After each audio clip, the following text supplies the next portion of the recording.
Bonjour à tous, j'espère que vous allez bien. Je viens aujourd'hui vers vous, comme je vous l'avais indiqué lors d'un précédent post, pour vous parler un peu du jeu de pain et du Védicart.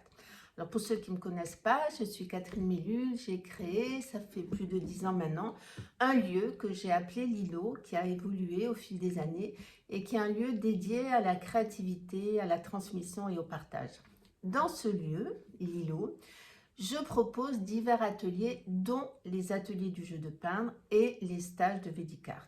Alors, qu'est-ce que c'est que ça? Est-ce que le jeu de peindre et le Védicart ont des points communs, puisqu'il s'agit dans les deux cas de peinture?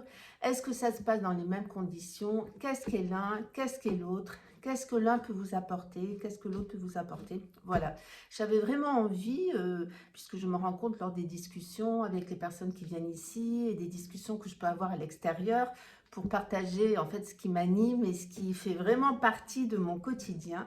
Il est nécessaire d'apporter des précisions et de faire connaître et de diffuser en fait ce qu'est le jeu de pain et ce qu'est le Védicart. Alors voilà la raison de cette vidéo aujourd'hui qui risque d'être un peu longue. Je vais la faire le plus simple possible pour que vous compreniez bien. Bien sûr, je ne vais pas tout détailler parce qu'il nous faudrait des heures, mais je vais aller à l'essentiel. Le jeu de peindre, qu'est-ce que c'est? D'où ça vient? Le jeu de peindre, il s'agit de peindre comme c'est indiqué dans le nom, et il s'agit aussi d'un jeu. Alors ça a été créé par Arno Stern, voilà, qui est l'inventeur de ce magnifique jeu.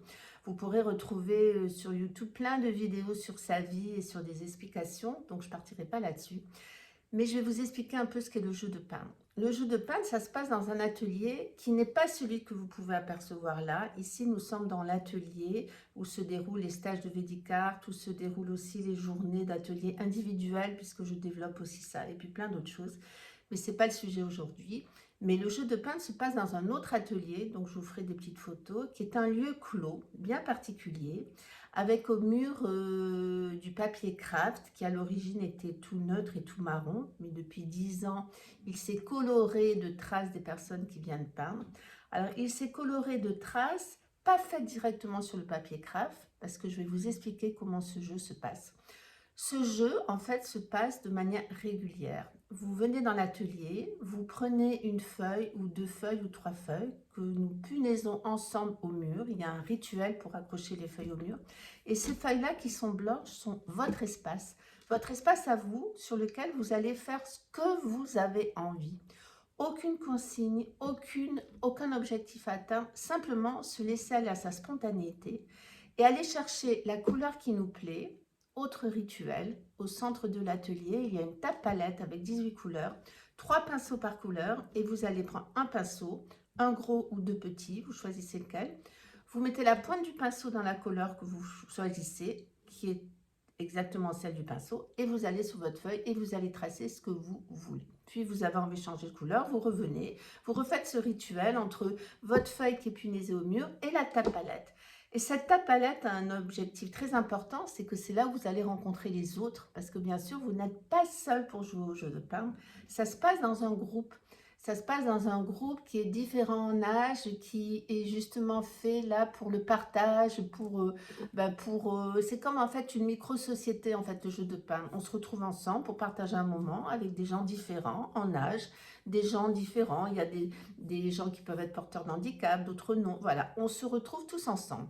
Aucun jugement, aucun commentaire sur ce qui est fait sur les feuilles. Et chose importante, vous n'emportez pas ce que vous avez fait parce que vous n'êtes pas là, et c'est une importance différente avec le Védicart, vous n'êtes pas dans de l'art, vous êtes dans de l'expression qui ne sert pas de communication à un public, qui n'a pas à être montré, qui n'a pas à être commenté, qui est juste pour vous. Alors ça reste à l'atelier. Quand vous revenez la semaine d'après, vous pouvez reprendre votre feuille, la continuer ou pas. Vous pouvez rajouter à cette feuille une autre feuille et une autre feuille et une autre feuille. Et c'est ainsi que parfois, des joueurs au jeu de peindre vont pendant plusieurs semaines réaliser sur le mur une véritable fresque qui représente leur imaginaire. En tout état de cause, aucune interprétation, aucun commentaire, juste vivre le moment du jeu au milieu des autres, mais seul devant sa feuille et devant sa trace. Ça, c'est le jeu de peindre. Ça amène énormément de choses. Ça amène une confiance en soi incroyable. J'ai eu des enfants qui étaient en échec scolaire qui, grâce à ce jeu de peindre, à se retrouver avec les autres, à ne pas avoir de commentaires, pas de jugement, à être libre, Mais chose très importante, avec quelqu'un, en l'occurrence moi, qu'on appelle le praticien servant, qui est là pour servir. Et qui est là pour servir, je vous explique un peu à quoi ça sert. Qui est là pour servir, pour amener un petit marchepied si le bras est trop haut par rapport à la feuille, rincer le pinceau s'il y a eu un mélange de couleurs, mettre un petit coussin si la personne a envie de jouer complètement au ras du sol, etc. Qui est là pour l'autre, mais qui est là pour l'autre sans aucun jugement, sans aucun a priori, sans rien attendre, si ce n'est que faire en sorte que la personne soit bien. Ça, c'est le jeu de peindre.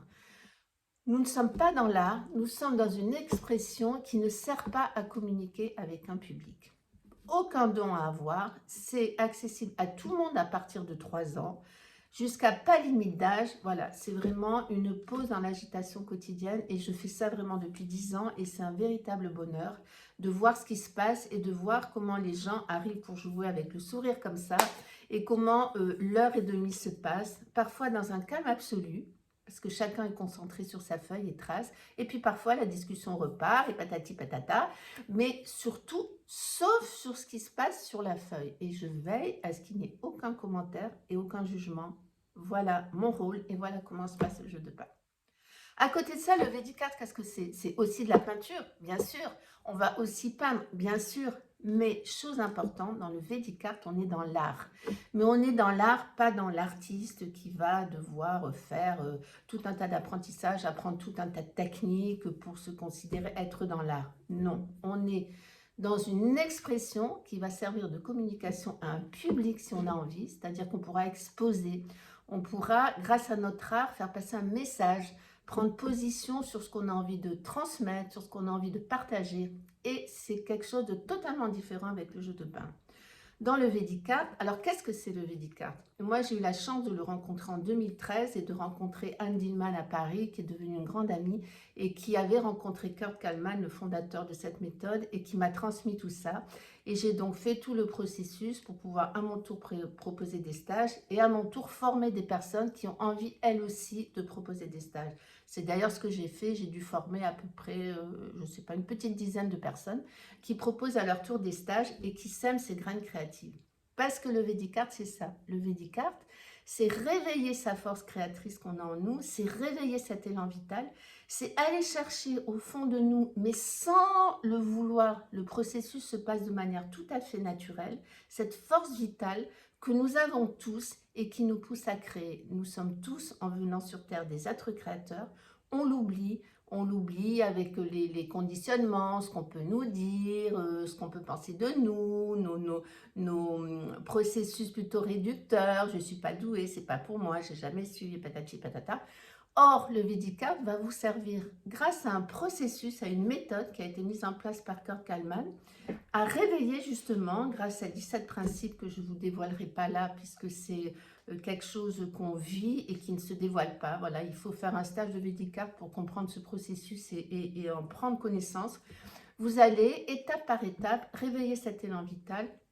Et chose très importante, c'est aussi du développement personnel, parce que dans le V10 on partage beaucoup et on parle et on fait des liens entre ce qui se passe à travers la peinture et ce qui se passe aussi dans nos vies.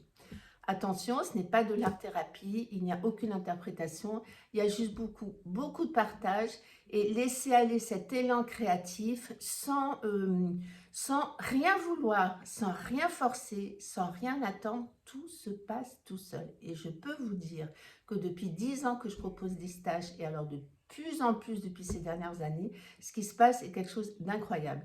De voir comment le V10 peut agir aussi sur sa vie et comment, quand on va au bout du processus, on se rend compte que les principes du V10 nous guident au quotidien. Là, on est dans une expression qui sert à communiquer avec un public. On est dans des peintures qu'on va montrer, qu'on va pouvoir exposer, on va pouvoir partager. Totale différence avec le jeu de peindre.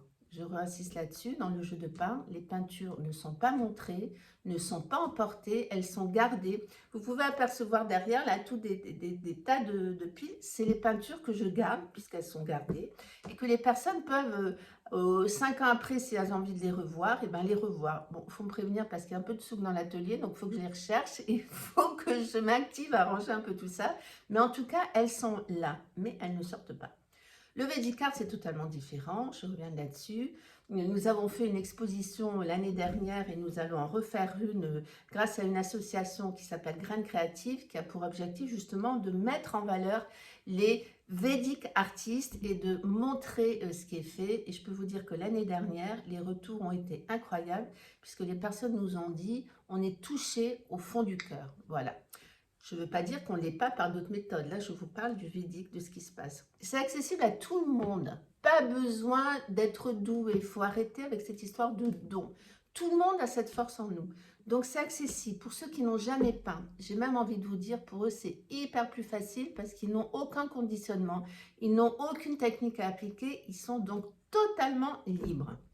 C'est aussi pour les personnes qui ont peint et qui ont arrêté et qui sentent qu'elles ont besoin d'un petit élan pour repartir dans leur force créatrice. Et puis c'est pour des artistes, j'en ai eu qui peinent et qui sentent à un moment donné qu'il manque quelque chose. C'est ce qui peut s'est un peu passé pour Kurt Kallman à l'origine justement de cette méthode. Il a eu un événement dans sa vie qui l'a poussé à aller explorer d'autres domaines. Et pour des artistes donc qui ont envie d'aller toucher autre chose que ce qu'ils font au jour d'aujourd'hui. Ça va révéler tellement d'autres choses. Voilà, j'espère vraiment que j'ai été claire, mais ça me tenait vraiment à cœur de faire cette vidéo pour vous montrer un peu les différences quand même, les différences fondamentales entre le jeu de peindre et le Vedic Art. En tout état de cause, moi j'ai des personnes qui commencent par le jeu de peindre et qui finissent par le Vedic Art. J'en ai qui viennent directement au Vedic Art et qui ont envie d'aller tester le jeu de peindre, qui font les deux et qui se rendent compte que c'est totalement différent. Voilà. Mais les deux choses amènent un bien-être fondamental. Comment vous dire, c'est ça, un bien-être et se reconnecter à sa créativité et se faire du bien, je crois que c'est totalement fondamental et de plus en plus par les jours qui courent. D'ailleurs, à ce sujet, j'ai la joie et l'immense bonheur et je remercie les organisateurs de participer à un sommet de médecine, l'humain au centre de la médecine, qui aura lieu à Mérignac au mois de novembre 2024. Je reviendrai là-dessus. Vous pourrez rencontrer tout un tas de médecins qui mettent vraiment l'humain au centre de leurs soins. Mais vous allez me dire, tout le monde fait ça. Eh bien, pas forcément. Et là, vous allez rencontrer des personnes complètement différentes, avec une bienveillance et une ouverture dingue. Et il y aura des tables rondes et j'aurai le plaisir de parler du Vedic Art. Parce que je peux vous assurer aussi que le Vedic Art fait du bien à des personnes qui sont en burn-out, à des personnes qui sont en dépression, voilà, et pour lesquelles se reconnecter à leur créativité fait un bien fou. D'ailleurs, à ce sujet, en Suède, on prescrit le Vedic Art pour des gens qui sont en burn-out. Bon, nous, on a un peu du boulot à faire ici. Mais en tout état de cause, pour revenir là-dessus, moi, j'ai eu des personnes en burn-out à l'atelier. Il faut voir ce qui s'est passé, il faut voir comment se renouer à leur créativité, voir de quoi elles étaient capables, voir ce qu'il y avait au fond de leur cœur, le partage avec les autres, comment ça a pu provoquer des choses fantastiques. Voilà, j'espère, je le redis, que cette vidéo est assez claire. N'hésitez pas à revenir vers moi pour tout autre renseignement. Je reviendrai sur les autres ateliers que je fais ici à Lilo. Mais là, c'était vraiment pour vous parler jeu de peindre Vedic Art. Voilà. Je vous souhaite une belle journée. En tout cas, si vous ne faites ni le jeu de peindre, ni le Vedic Art, rien ne vous empêche de prendre des crayons de couleur, des peintures, de ramasser des choses dans la nature, de les coller, d'imaginer, de vous amuser. Voilà. N'oubliez jamais ce maître mot, vous amuser en créant. C'est la base. Je vous souhaite une très belle journée. Ça fait du bien de me faire une petite vidéo. Ça faisait longtemps que j'en avais pas fait. Mais le rythme était un peu rapide. Et je pense qu'il faut s'écouter. Quand c'est pas le moment, c'est le moment. Et quand c'est le moment, c'est le moment. Belle journée à vous et à très vite.